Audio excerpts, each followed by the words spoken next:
ఆయన న్యాయపు తీర్పు తీర్చబడ్డాడు అనే సంగతి మనం చూస్తాం. యోహాను సువార్త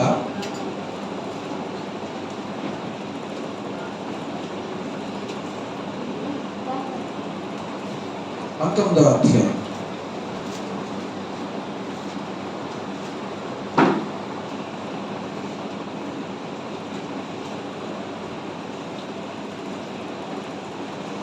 ఐదవ వచనం చదువు.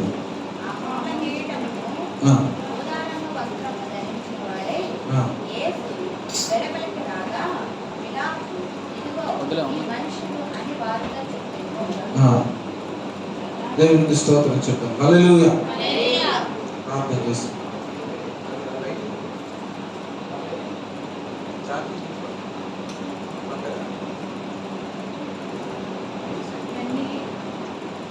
దేవుని పరిశుద్ధ నామానికి మహిమ కలుగును గాక. హల్లెలూయా.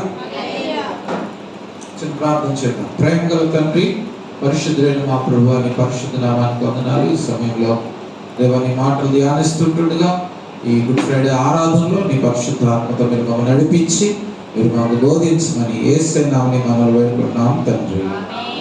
Praise the lord. హల్లెలూయా. చూడండి, యేసుక్రీస్తు ప్రభువారు గెత్సేమనే తోటలో ప్రార్థన చేస్తూ ఉంటుండగా ఆయనను పట్టుకోవడానికి చూడండి మరి యూదా ఏం చేశాడంటే ప్రధాన యాజకుల యొక్క దాసులను, అంటే అక్కడ సైన్యాన్ని, కొంత సైనికులను తీసుకొని వచ్చినట్లుగా మనము చూస్తాం. ఈ యూదా ఇస్కరియోతు ఏం చెప్తాడంటే, నేను ఎవరిని ముద్దు పెట్టుకుంటానో వారే యేసు ప్రభు, మీరు వారిని పట్టుకోవడం. కనుక యేసు ప్రభు రాత్రి వేళ యేసు ప్రభు శిష్యులందరూ ఒక చోట ఉంటుండగా మరి ఎలాగ మేము గుర్తుపట్టాలి అని వారు అడిగినప్పుడు యూదా ఏం చెప్పాడు? నేను ఎవరిని ముద్దు పెట్టుకుంటానో ఆయనే. కనుక యేసు ప్రభుని ఏం చేశాడంటే ఈ యూదా ఇస్కరియోతు ఆయన దగ్గరకు వచ్చి ముద్దు పెట్టుకుంటున్నప్పుడు వారు ఆయన పట్టుకోవడానికి ఆయన దగ్గరికి రాగానే యేసు ప్రభు శిష్యులలో ప్రియులారా ఒక వ్యక్తి వచ్చి ప్రధాన యాజకుని యొక్క దాసుని చెవిని తెగ నరికాడట. ఏం చేశాడు చెప్పండి? ప్రధాన యాజకుని చెవిని తెగ నరకగానే యేసు ప్రభు వారు ఏమన్నారంటే, నీ కత్తి వరలో పెట్టు, కత్తి పట్టుకున్నవాడు. అంతకుముందు యేసు ప్రభు వారు ఏం చెప్పారంటే, చూడండి, మీరు సాతాను మిమ్మలను జల్లిల్లో వేసి జల్లించబోతా ఉన్నాడు. ఏం చేయబోతున్నాడు? కనుక మీరు జాగ్రత్తగా ఉండండి అని ప్రభు చెప్తూ కత్తి లేని వాడు ఏం చేయమన్నాడంటే కత్తి కొనుక్కోమన్నాడు. కనుక్కుంటే వాళ్ళకన్నా మా దగ్గర 2 కత్తులు ఉన్నాయి అన్నారు. ఏమన్నా చెప్పండి బాబు. నేను యేసు ప్రభు వారు అక్కడ చెప్పిన సందర్భం, ఆయన మాట ఏంటి అంటే, మీరు కత్తి ఎందుకు అక్కడ కొనుక్కోమన్నాడు అంటే, మీకు తరచుగా నన్ను పట్టుకొని హింసిస్తున్నట్లుగానే మీకు హింసలు కలుగుతాయి. కాబట్టి మీరు ఎలా ఉండాలి అంటే చాలా అలర్ట్గా, జాగ్రత్తగా ఉండాలి.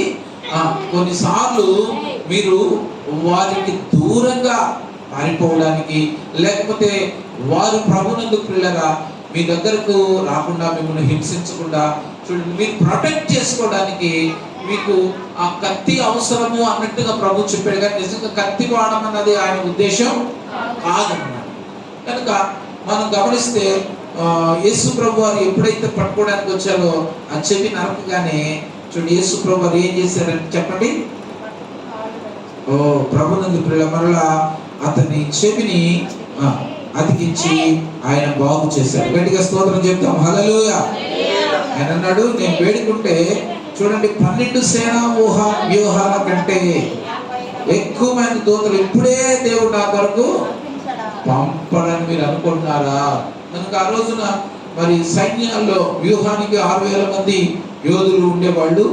మరి ఆయన చూడండి ఆ రోజు వారికి అర్థమయ్యే భాషలో ఆ విధంగా తెలియచేశారు. కాబట్టి ఒక బెటాలియన్లో చెప్పండి 6000 మంది దాకా ఇప్పుడు మనం చూస్తాం కదా, మనకు కూడా పోలీస్ బెటాలియన్స్ ఉంటాయి. మనది ఇక్కడ మంగళగిరిలో ఉన్నది 6th బెటాలియన్ కదా. కనుక మన ఆంధ్రాలో అట్లా 5th బెటాలియన్ నూజివీడులో ఒకటి, ఆ తర్వాత ఆంధ్రాలో అలా కొన్ని చోట్ల ఇలా ఉండేవి. దేవునికి స్తోత్రం చెప్దాం. హల్లెలూయా. అయితే ఇక్కడ మరి సైన్యానికి చూడండి ఎంతమంది ఉంటారంట. ఆయన ఎంతమంది సైనికులను ఎన్ని వ్యూహాలను పంపిస్తారన్నాడు? 12. హల్లెలూయా. దాదాపు మరి 72,000 మంది వస్తారు కదా. మరి ఒక్క దూత లక్షల మందిని చంపితే అంతమంది వస్తే ఇంకేమన్నా ఏం జరుగుద్ది? Praise the lord. హల్లెలూయా. మీరు ఇప్పుడు కూర్చోండి, గట్టిగా స్తోత్రం చెప్దాం. హల్లెలూయా. జాషువా కెమెరా ఎలా ఉందో చూసావా? చూస్తే ఇక్కడ నుంచి పడాలి, మొత్తం పడుతుందంట. ఫేస్బుక్ లో పెడితే అందరూ చూసి మొత్తం మీరంతా వాళ్ళు ఇక్కడి నుంచి తీస్తున్నారు. ఒక ఫ్లవర్ బొకే పెడుతున్నారు కొంతమంది. ఆ ఫ్లవర్ బొకేలో ఫ్లవర్స్, ఆ ఫేస్, ఆ క్లారిటీగా దగ్గరగా పడుతుంది. మా చూసావా ఎట్లన్నాయో అని అడుగుతున్నారు. జాగ్రత్తగా చూడండి. దేవుడు మిమ్మల్ని దీవించను గాక. మంచి వీడియోగ్రాఫర్స్ గా ఏ ప్రభుత్వ దేవుడు దీవించను గాక. హల్లెలూయా. యవనస్తులు అందరూ ఏమవ్వాలి? దాదాపు అందరూ కెమెరామెన్ అయిపోయారు. ఫోన్లు వచ్చినాక. Praise the lord. హల్లెలూయా. కదా మనం గమనించాల్సిన విషయం ఏంటంటే, ఆ తర్వాత యేసు ప్రభువుని మనం చూసినప్పుడు శాస్త్రులు పరిశీలి పట్టుకున్నారు. ఆయనను తీసుకొని ప్రధాన యాజకుడైన కయప దగ్గరకు ఆయనను తీసుకువెళ్ళాడు. చాలా మంది ఆయన మీద ఆయన విరోధంగా అబద్ధ సాక్ష్యాలు పలికారంట. అనేకులు అబద్ధ సాక్ష్యాలు పలికారంట, కానీ ఒక్కటి కూడా. అయితే ఒక ఇద్దరు వచ్చి ఏం చెప్పారంటే, అయ్యా ఈయన దేవాలయం పడగొట్టి చేతి పని కాని దేవాలయము అని కూడా చెప్తారు అక్కడ. కానీ ఆ సాక్ష్యం కూడా ఏమవలేదంట, నిలబడలేదంట. Praise the lord. హల్లెలూయా. ఇలాగ వారు అనేక సార్లు అన్యాయమైన మాటలు, ఎన్నో అబద్ధ సాక్ష్యాలు పలికారు. ఒక్కటి రుజువు కాలేదు. ఏం చేయాలని వారు ఏ విధంగా ఈయన్ని మరి నేరం మోపాలని చూస్తున్నప్పుడు చూడండి, అక్కడ ప్రధాన యాజకుడు అడుగుతారు, నీవు దేవుని కుమారుడు అయినా క్రీస్తువా? లూకాసు వార్తలో కూడా పరమాత్ముని కుమారుడు అయినా క్రీస్తువా అని ఉంటుంది. దేవునికి స్తోత్రం చెప్దాం. అప్పుడు యేసు ప్రభు అంటారు, నువ్వు దేవుని కుమారుడు అంటే ఆయన ఏమన్నారు? నీవన్నట్టే అన్నారు. దేవునికి స్తోత్రం. ఇంకా ఆయన వారికి చాలా క్లియర్ గా చెప్తూ వచ్చారు, ఇదిగో మనిషి కుమారుడికి మొదలుకొని సర్వశక్తిని గురుపార్శాన, ఆ తర్వాత ఆయన మేఘారూఢుడై వచ్చుట మీరు చూతురని చెప్పినప్పుడు ఆ మాట చూడండి, మరి ఎంతో అద్భుతమైన మాట. కానీ ఆ మాట వారు అర్థం చేసుకోకుండా ఈయన ఏంటి, తాను ఏమనుకున్నాడు? దేవుని కుమారుని, నేను ఆయన కుడి పార్శ్వాన కూర్చుంటాను అని చెప్తా ఉన్నాడు కదా. ఈయన చూడండి దేవదూషణ చేస్తూ ఉన్నాడు అని చెప్పి ఇక సాక్షులతో పనే ఉందని ఆయన వీరు మరణమునకు పాత్రుడు. యేసు ప్రభు వారు అక్కడ ఏ విధమైన చూడండి నేరాన్ని బట్టి ఈయన మరణానికి పాత్రుడు అన్నారు. ఏమండి, ఏమన్నా దేవదూషణ చేశారా? ఆయన ఏమన్నా దూషించాడా? కానీ ఏమన్నాడు ఆయన? చూడండి, మనిషి కుమారుడు దేవుని కుడి పార్శ్వమున కూర్చుంటాడు, మేఘారూఢుడై ఆయన రావడం మీరు చూస్తారని చెప్తే దానికే వాళ్ళు ఏమన్నారు? దేవదూషణ. Praise the lord. హల్లెలూయా. కనుక మనం గమనించాల్సిన విషయం ఏంటంటే, ఈలోపు పేతురు గారు ఆ ప్రధాన యాజకుడి యొక్క ఆ ప్రాంగణం ఏరియాలో ఉంటూ యేసు ప్రభు ఎవరో ఎరగని ఏం చేశాడు? అప్పుడు ఏమైంది? పిల్లరా, కనుక మనం గమనించాల్సిన విషయం ఏంటంటే, ఉదయం అవ్వగానే యేసు ప్రభుని చంపాలని ఆలోచన ఏం కలిగి చెప్పండి? చంపాలని. ఎవరి దగ్గర తీసుకెళ్లారట? పిలాతు దగ్గరికి. మత్తయి సువార్త 27వ అధ్యాయంలో అక్కడ మనం చూస్తే, అప్పుడు యూదా ఇస్కరియోతు పశ్చాత్తాపడి ఏం చేశాడంట? ప్రధాన యాజకుడు నిరపరాధ రక్తమును అప్పగించి వీళ్ళు చంపాలి యేసు ప్రభుని. ఏదో పట్టుకుంటారు, నాకు దెబ్బలు పడతారు, ఆయనలో ఏ తప్పు లేదు కదా, మా ఎట్లాగో చంపుతారు అనుకున్నాడు. ఏమనుకున్నాడో మొత్తానికి యేసు ప్రభుని అమ్మేశాడు నాణ్యాలకి. ఇప్పుడు ఏం చేస్తున్నాడు?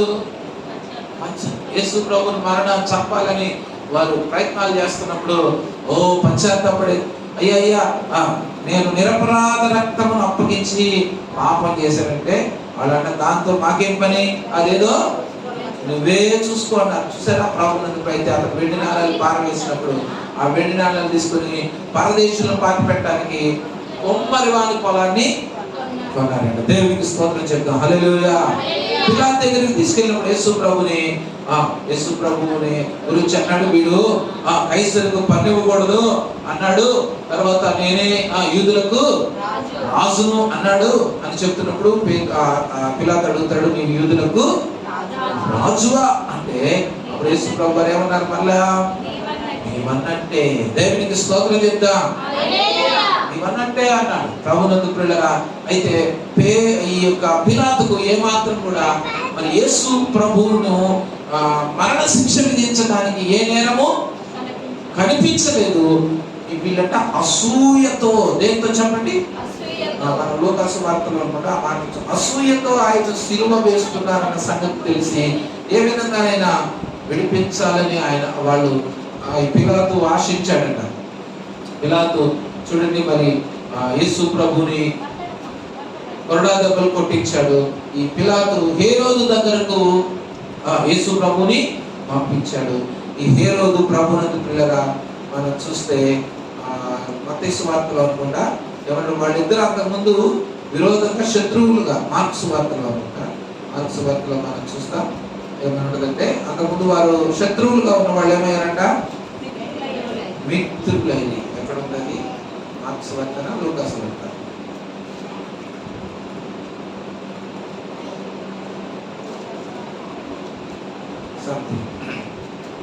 దేవునికి స్తోత్రం చెప్తాం గట్టిగా. హల్లెలూయా. లూకాసు వార్త 23లో 12వ వచనంలో మాటలు చూసారా? హేరోదు పిలాతు ఎవరంటే చెప్పండి? అయితే యేసు ప్రభుని సిలువ వేసే సమయంలో ఒకరినొకరు హేరోదు చూసి చాలా సంతోషించాడంటే యేసు ప్రభుని ఇప్పటి నుంచో చూడాలనుకున్నాడని. కానీ చెప్పండి, కానీ ప్రభునందు యేసు ప్రభు అతడు అడిగిన ప్రశ్నలకు దేనికి కూడా మౌనంగా ఉండేపాటికి ఆయన కూడా ఏం చేశాడు? అపహసించి వస్త్రము తొడిగించి పిలాతు వద్దకు మరలా పంపాడు. ఇక ఏం చేయాలో, ఏమి శిక్ష విధించాలో ఏం అర్థం కాక మరలా ఏం చేశాడు? ఈ విధంగా యేసు ప్రభు మీద ప్రధాన యాజకులు కానివ్వండి, ఇటువైపు పిలాతు కానివ్వండి, హేరోదు కానివ్వండి, ఏ నేరము యేసు ప్రభువుల వారు కనుగొనలేకపోయారు. ఏం చేయలేక చెప్పండి? కనుగొనలేకపోయారు. కాబట్టి ప్రభునందు ప్రియమైన దేవుని బిడ్డలారా చూడండి, అప్పుడు ఏమంటాడంటే పిలాతు గారు, ప్రతి పండుగలో ఒక ఖైదీని విడుదల చేయడం ఈ పండుగ ఆచారం కదా, ఈ విమోచన పండుగ కదా, పస్కా పండుగ అంటే కనుక ఒక ఖైదీని ఏం చేస్తాం? విడుదల చేసే అధికారం నాకుంది. కాబట్టి నేను ఈ యేసు ప్రభువుని విడుదల చేస్తానంటే అంతకు ముందుగానే వీళ్ళందరూ కూడా ప్రధాన యాజకులు ప్రజలు ఏమని ప్రేరేపించారంటే, మాకు ఎవరిని విడుదల చేయమని ప్రేరేపించారు? బందిపోటు దొంగ అయినా వీరికి ఎవరు కావాలి? బందిపోటు దొంగ అయినా కావాలి, కానీ యేసు ప్రభు వారికి ఎంత చూడండి, ఎంత అసూయ, ఎంత ద్వేషం యేసు ప్రభు వారి మీద వారు పెంచుకున్నారో చూడండి. అసూయ, ద్వేషం ఎంత భయంకరమైన కార్యాలు చేస్తుందో మనం ఇక్కడ చూస్తున్నాం. వారు ప్రభువునే ఏం చేశారండి? సిలువ వేయడానికి అప్పటి జనులందరినీ కూడా జనుల దగ్గరికి వెళ్ళి వీళ్ళు అసూయించే చంపాలనుకున్నారని సభాంతరం ముందు, జనులందరి ముందు పిలాతు అన్నాడు, నేను యేసు ప్రభు విడుదల చేస్తానంటే ప్రజలతో ఏం చెప్పించారు వాళ్ళు? మాకు మరి మీ రాజుని ఏం చేయమంటారు అంటే అప్పుడు వాళ్ళు ఏమన్నారు? సిలువ వేయము, సిలువ వేయము అని ఏం చేశారంట? కేకలు వేశారు. ప్రియులారా, మనం ఆలోచన చేయాల్సిన విషయం వారి కేకలే. అప్పుడు పిలాతు అంటాడు, ఇదిగో నేను ఎవరిని? నిరపరాధి. అని ఏం చేశాడు? తన చేతులు కడుక్కొని ఏం చేశాడు? సిలువ వేయడానికి ప్రభువుని వారికి అప్పగించాడు. మనం గమనించాల్సిన విషయం ఏంటంటే, ఇక్కడ యేసు ప్రభు తీర్పు తెచ్చుకుంటున్నప్పుడు మనం చదివితే యేసు ప్రభు అంట వాళ్ళు అవమానించి ఆయన ముఖం మీద ఉమ్మి వేసి, ఆయన ముఖం మీద వస్త్రం వేసి ఆయన గుద్ది ఏమన్నారంట? నేను గుద్దిన వాడెవరో ప్రవచించమన్నారంట. చూడండి ఎంత మరి మనం చూస్తే నిజంగా ఎంత దుఃఖం వస్తుందో, ఎంత ఏడుపు వస్తుందో. ఏ దోషము లేదు కదా, ఏ పాపము లేదు కదా, కానీ ఏం చేస్తున్నారు? ఆయన్ని హేళన చేస్తున్నారు, అవమానపరుస్తున్నారు, ముఖం మీద ఉమ్ము వేస్తున్నారు. చూడండి, ఆయన అపహసిస్తా ఉన్నారు, ఆయన మీద నేరాలు మోపుతున్నారు. ఆయన కొరడాలతో కొట్టించారు. ఆయన తల మీద ఒక రైలు కర్ర తీసుకొని దాంతో ఆయన కొట్టారంట. ఏం చేశారు చెప్పండి? చూడండి ఎంతగా ఒక దేనికి, చూడండి ఒక అమాయకుని ప్రభునందు పిల్లగా చూడండి ఎలాగైతే బాధిస్తారు. యేసు ప్రభుని ఏం చేశారండి?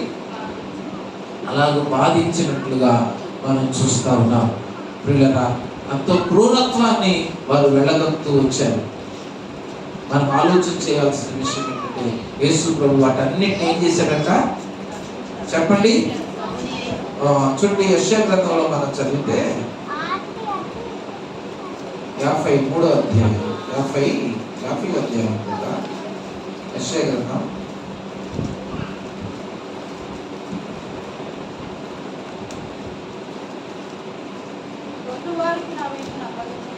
5వ చెప్పండి. 5వ వచనం నుంచి చదవండి. 4 నుంచి చదువుదాం. అలసిన వానిని మాటల చేత ఊరడించు జ్ఞానము నాకు కలుగునట్లు శిష్యునికి తగిన నోరు యెహోవా, శిష్యుడు వినున్నట్లుగా నేను వినుటకై ఆయన ప్రతి విధమున నాకు వినుబుద్ధి పుట్టించుచున్నాడు. యెహోవా నా చెవికి వినుబుద్ధి పుట్టించగా వినకుండా నిజమైన శిష్యునికి ఉండే లక్షణం ఏంటి ఇక్కడ చూడండి? శిష్యులు వినున్నట్లుగా నేను వినుటకై ప్రతి ఉదయమున ఆయన నాకు వినుబుద్ధి పుట్టించుచున్నాడు. ప్రతి శిష్యుడు కూడా, మనందరము ఎవరు చెప్పండి? ఎవరు మనం?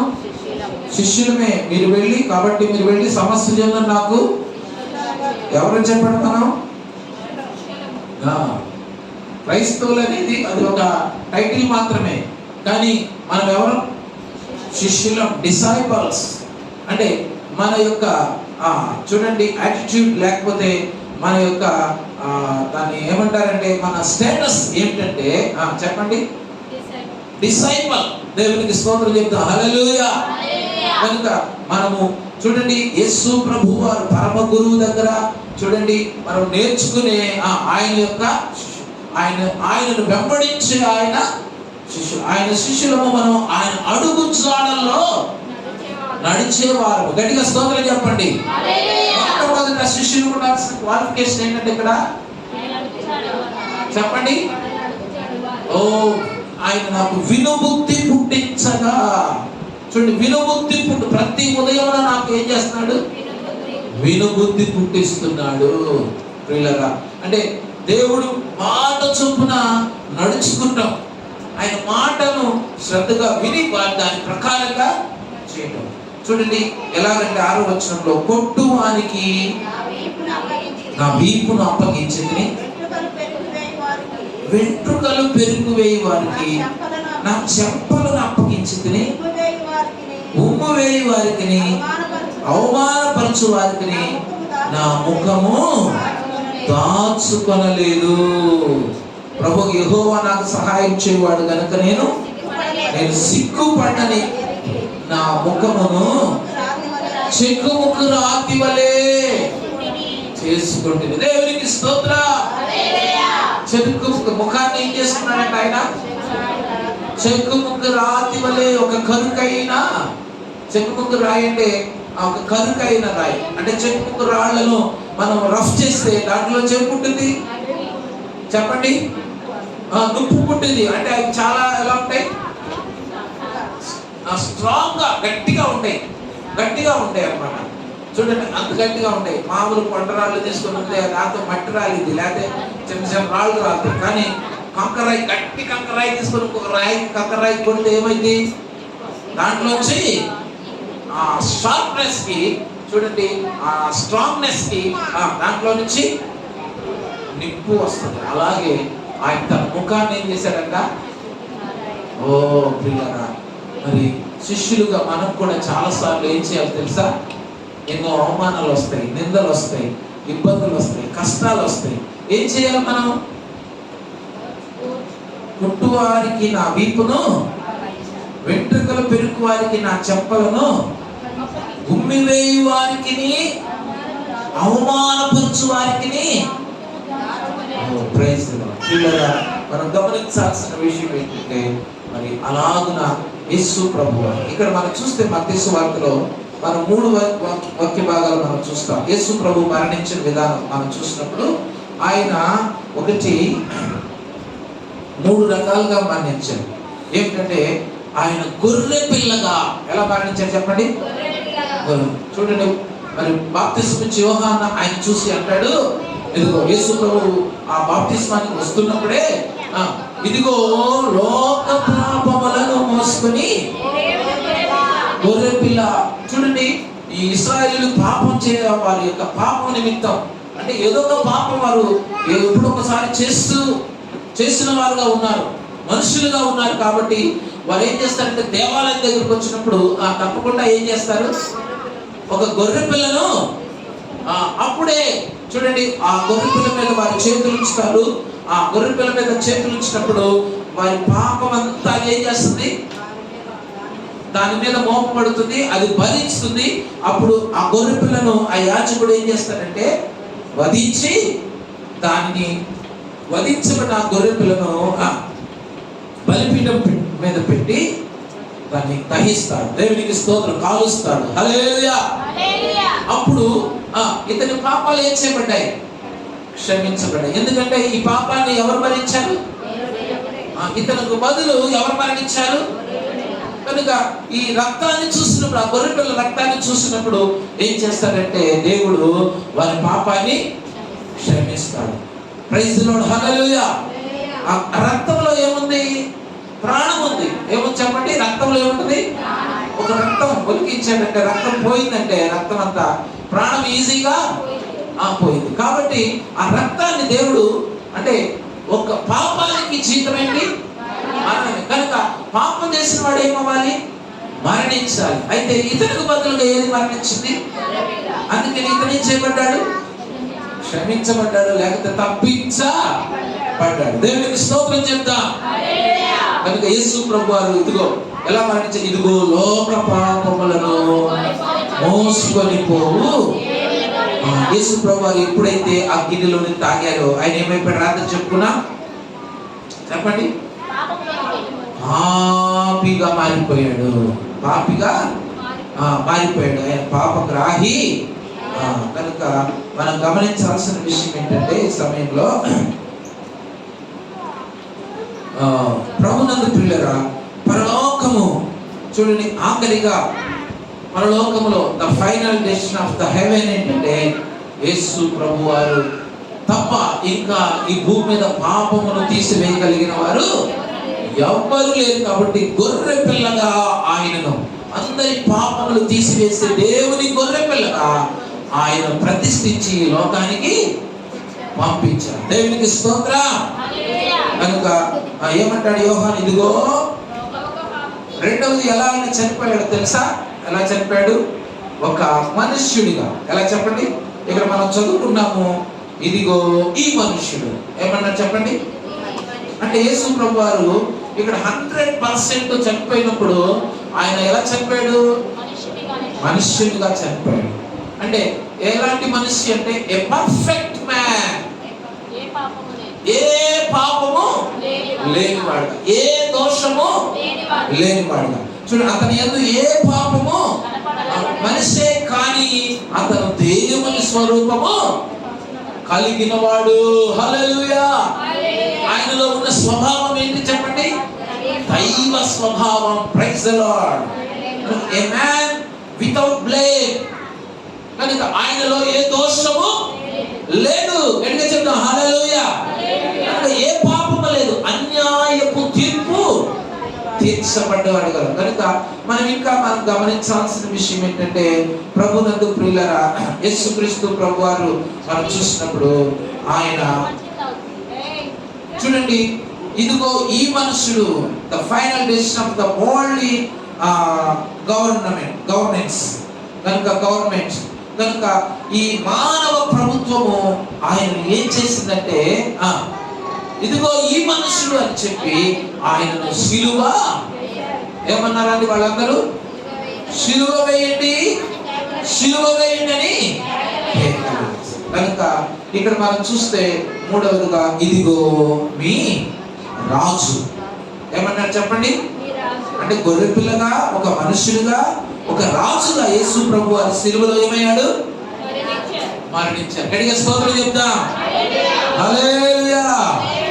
కనుక ప్రభునందు ప్రియమైన దేవుని బిడ్డలారా, మనం ఆలోచన చేయాల్సిన విషయం ఏంటంటే, దేవుని వాక్య భాగంలో మనం చూస్తున్నాం యేసు ప్రభు వారిని మనం అక్కడ చూస్తున్నాం కదా.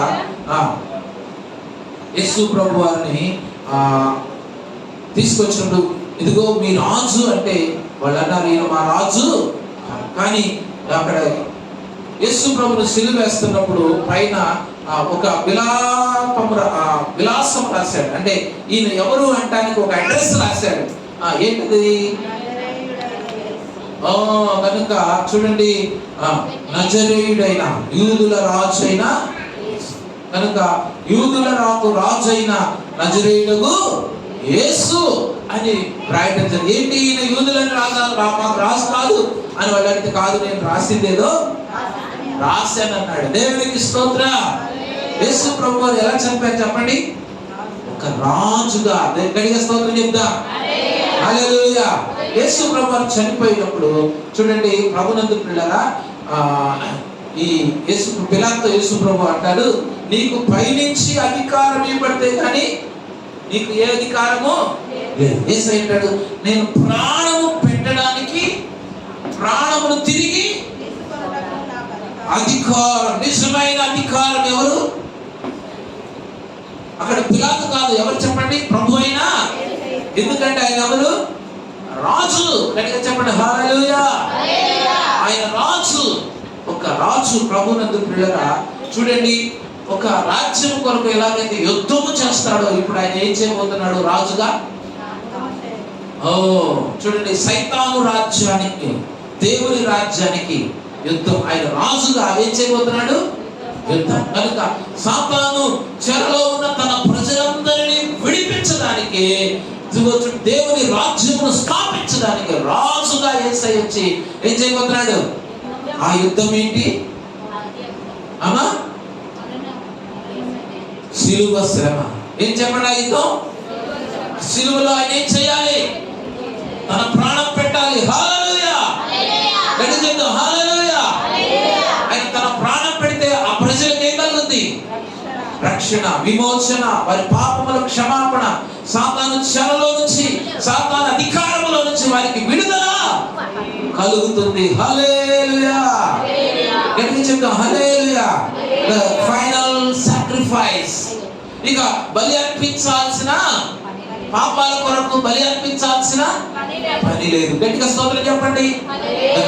ఈ యొక్క పగట వేళ దేవుని బిడ్డలమైన మనందరం కూడా మన హృదయాలు తెరిచి, యేసయ్య సిలువ మీదకి వచ్చినప్పుడు ఆయన మేకులతో సిలువ కొట్టారు. ప్రభునందు పిల్లరా, ఆయన కొరడా దెబ్బలు కొట్టారు. ఆయన వీపు నాగలు చాలవలే ఆయన కొట్టు వారికి ఏం చేసి తన వీపును అప్పగించాడు. పిల్లలు ఆయన కొరడా దెబ్బలు కొట్టారు. చూడండి, ఆయన ప్రియులారా మనం చూస్తే గెత్సెమనే నుంచి ఆయన గబ్బతా నుంచి గొల్గొతా ఈ ఆయన ప్రయాణం మనం చూస్తాం. చూడండి, మనం గమనించాల్సిన ప్రాముఖ్యమైన విషయం ఏంటంటే, యేసు ప్రభు వారు తీర్పు తీర్చబడటానికి ఓ గబ్బతా అనే స్థలానికి ఆయన తీసుకొచ్చినట్లుగా మనం చూస్తా ఉన్నాం. ఆ తర్వాత ఆయన సిలువ వేయడానికి ఎక్కడ తీసుకొచ్చారు? గొల్గోతా. గెత్సెమని, గబ్బాతా, గొల్గోతా. గట్టిగా స్తోత్రం చెప్దాం. హల్లెలూయా. కనుక ఈ సమయంలో యేసయ్య ప్రయాణం అలాగూ చూడండి, సిలువ శ్రమ వేదన లాగు జరుగుచుండగా ఆయన ఆ సిలువను ఎత్తుకొని వస్తా ఉన్నప్పుడు యెరూషలేములో స్త్రీలంట ఏం చేస్తారంటే, అప్పుడు ఎవరైనా అలాంటి సిలువ శ్రమ వేస్తా ఉన్నప్పుడు వారికి ఇవ్వడానికి ఆ బాధ, ఆ వేదన వారు తట్టుకోవడానికి, ఆ సిలువ వేదన తట్టుకోవడానికి వారి దగ్గర ఒక మత్తుతో కూడిన పానీయం ఉండేదంట. దాన్ని వాళ్ళకి ఇచ్చేవాళ్ళంట. ఆ సిలువ వేస్తే ఆ మార్గంలో వెళ్ళే వాళ్ళకి వాళ్ళు ఇలాగే కొడతా తీసుకువెళ్తా చూడండి, వారిని సిలువ వేస్తా అనుకున్నప్పుడు ఆ సిలువ మీద కూడా వారిని కొట్టి చంపుతారు కదా, వాళ్ళు మోకాళ్ళు పగల కొడతారు కదా. ప్రభునందు పిల్లరా, ఒకవేళ వాడు చావకపోతే ఏం చేస్తారు? కొట్టిన డబ్బులకు చావకపోతే మోకాళ్ళు వెరగొట్టి, మోకాళ్ళు పగలగొట్టి అతన్ని చంపుతారు. ప్రభునందు పిల్లరా, అంటే చూడండి, మనం గమనించాల్సిన విషయం ఏంటంటే, ఆ బాధ అంతా భరించడానికి యెరూషలేము స్త్రీలు చూడండి, ఆ దారిలో ఉన్న వాళ్ళు ఒక మత్తైన పానీయాన్ని వాళ్ళకి ఇచ్చేవాళ్ళు. అయితే యేసు ప్రభు చూసి వాళ్ళు కూడా ఏడుస్తూ ఉండు, చూడండి బాధపడతా ఉంటే యేసు ప్రభు అన్నాడు, అమ్మలారా నా కోసం, మీకోసం. Praise the lord. హల్లెలూయా. ప్రియులారా, ఆయన అక్కడే కాదు, తర్వాత మనం చూసుకుంటాం, దప్పికొన్నప్పుడు చేతి చెరుపునిచ్చినప్పుడు కూడా ఆయన దాన్ని ఏం చేయలేదు, తీసుకోలేదు. ఆయన మన కొరకు ఎంతో వేదన, ఎందుకంటే ఆ వేదన నొందడం ఆయనకు ఇష్టం. మనం కళ్ళు మూసుకొని ప్రార్థన చేసుకుందాం. 7 మాటల ధ్యానంలో మనం వెళ్దాం. దేవునికి స్తోత్రం కలుగునుగా. గట్టిగా స్తోత్రం చెప్పండి. Praise the Lord. ప్రార్థన.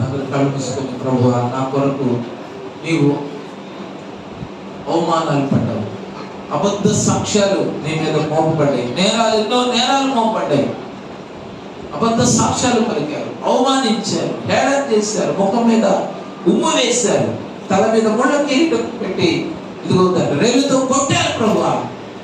అయ్యా, ముఖం మీద ముసుగు వేసి గుద్దారు నాయన. అయినా నువ్వు మౌనంగా ఉన్నావు. దేవా, ఎంతగా నా కొరకు నీవు సిలువ శ్రమను భరించడానికి ఇష్టపడ్డావు, నీకు వందనాలని చెప్తావు. పిల్లరా, ఇదిగో సిలువలో పలికిన 7 మాటలు మరి ఆయన యొక్క మనస్సును, ఆయన హృదయాన్ని మనకు తెలియజేస్తా ఉన్నాయి. యేసు యొక్క హృదయ భారం ఏంటో, యేసు ప్రభు యొక్క మనస్సు అంటే, యేసు ప్రభు యొక్క ప్రేమ ఏంటో మనకు తెలియజేస్తా ఉన్నాయి. కాబట్టి ఈ మాటలు మేము ధ్యానం చేస్తుండగా మాట్లాడే ప్రతి బిడ్డను మీరు బలపరచండి. మీరు ఈ మాతో మాట్లాడేది నీవే కనుక నీకు స్తోత్రం అని చెప్పి గట్టిగా స్తోత్రం చెప్దాం. హల్లెలూయా. ప్రార్థన చేసుకుందాం. Praise the Lord. సమయంలో సహోదరి కుమారి ప్రార్థన చేస్తున్నారు.